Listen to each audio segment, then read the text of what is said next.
Alright, what is going on, guys? So in this video, I'm going to go over how you can use ChatGPT to do niche market research. So here are all the prompts that I will include in the document that I will link below. You guys can have that handy. To give a summary of what this video will be is I found this product on acquire.com being listed for multiple hundreds of thousands, and I figured it looked interesting enough to do research on. So let's get started. So the product is called Automator, and this is a product that automates sending personalized messages on LinkedIn. So on LinkedIn, they have this like marketplace for people to list their service. And essentially what this product does is that it will automatically message/respond to people. So it's basically like a salesperson if you offered a service. Let's say you were a designer, then this product can help you close more sales so that you could get more clients. That's essentially the premise of it. For pricing, it's around $499, so it's quite expensive. So yeah, that's actually why I was interested in this product initially. So yeah, let's go over and do market research. I didn't do any background research on this before, and this is like the first go. This should be pretty interesting. So in the first page, I have a prompt that will help you find the market size. So this is important because let's say you are sitting around and you get an idea, but you're unsure of how big can this idea actually scale. So finding out how big the market is important, because obviously you want to work on a project that is able to scale to a number that you are reaching for. Doing that research before you start it is important. So the prompt is here. Basically, you would just copy this, and I will copy and paste it and then explain the entire prompt.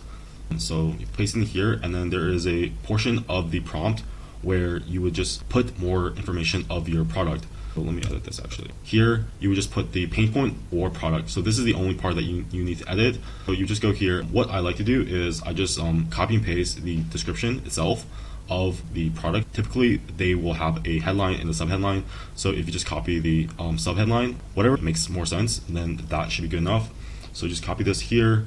This line you don't actually need. So I'm gonna update the document, but yeah, and what this will do is it will output the market size of this pain point or problem or idea. The prompt is general enough that you don't really need to mess with it too much. So here is the output. You will see that it mentions that here is like the target audience, the TAM, which is the total addressable market, basically how big this product could scale to. So it even tells you like on LinkedIn there's like almost 1 billion users, approximately 20% of the users are freelancers. So if you do the math, this is a TAM size. Obviously, since this is AI, it's not 100% accurate, but it should be directionally accurate. So if it's in the millions, then obviously that's the right direction. It will go into more details of the TAM. Let's say you're only targeting North America. North America only has 30% of the entire LinkedIn user base. So if you do more math, then you will see that it only comes down to 127 million, which is still pretty big. This is all the math that you can read, but this is like the first step, which is just to get a general idea of how big the market is. This doesn't even require you to do any Googling or any researching. It's just one prompt where you can use it, and it will give you a general idea of if your idea is big enough. So let's say your idea is like a gift maker for farmers in Idaho. It's like super niche. Let's see what that would come out to. So you just copy this prompt and gift maker for farmers in Idaho. Or yeah, let's say that. If you only want to target a specific geography, then it will give the math for all of that. There's like only 15,000 farms in Idaho. If your product only has a $50 price tag, then that's only almost $1 million per year. Based off your idea or product idea, it should give a pretty good indication of how big it is. I have another prompt in here that you can copy to get all the brands and companies that have the same idea or they're trying to solve the same problem, but for time's sake, I won't copy in this one, but you can also use this to get the list of competitors. These are the two for finding the market size. So the next one is finding the pains, fears, and desires. So this is important if you want to understand more about your customer and kind of the language that they know or are familiar with. And this is important because obviously if you don't use the right lingo or the right words, then they're not going to associate with your marketing copy or ads. So it's very important to understand what your customers are fearful of or what they actually want in their life or their business. So this is just one easy way to understand your customers at a deeper level. And this is prompt 1. You would just copy this, and you can open a new prompt if you chat history if you want, but you just copy this and then you would paste in the idea again. Go up here and you would just paste the idea here and you would press enter. The first one is pain points. So you can see that it's one of the first pain points is manual proposal sending, lack of automation, personalized challenges, user interface issues. From this, you can understand that if you were to create content, you would create it around how it would save them a lot of time because they don't have to do it manually, or you would make their messages a lot more personalized so that they're able to close more sales. And the user interface is super easy because it's built for 6-year-old. You would just cater your copy or your ads around the pain points that they already base in the products that they use or stuff that matters in their life. You would just basically do that for fears and desires, and here are some key insights that you can use when you are trying to market your product.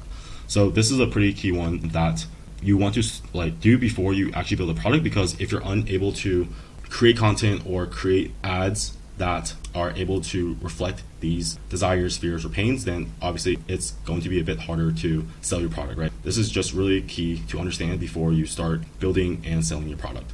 Also, there is a prompt 2. So this one, it goes a bit deeper of what their challenges and fears are. And one of the key prompting clarifies to not give boring surface level answers, and it just prompts the AI to go a lot deeper. So this is important if you don't want just generic information. So I will just copy this and show you guys how it would work. So you just copy this and then just take the description of the product idea and just put it into here, product description, and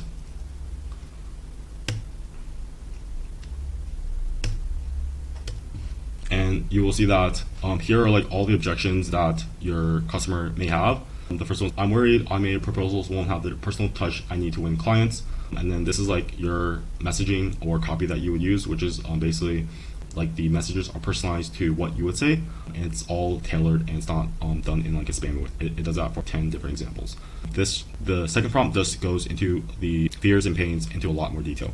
And then the last prompt is for the customer avatar, which is basically to understand the type of customer that would buy or would be interested in your product or service. So this is important because obviously if you don't have an idea of who you're trying to sell to, then it's going to be a lot harder to craft your ads or emails to that specific person. One of the things that I found is that it's really nice to have a image of someone in your mind that you're trying to sell to, as specific as possible. So the age, gender, and whatnot, and having that image in your mind as you're writing the copy or all your ads. This is a really useful tip to make your marketing a lot more effective.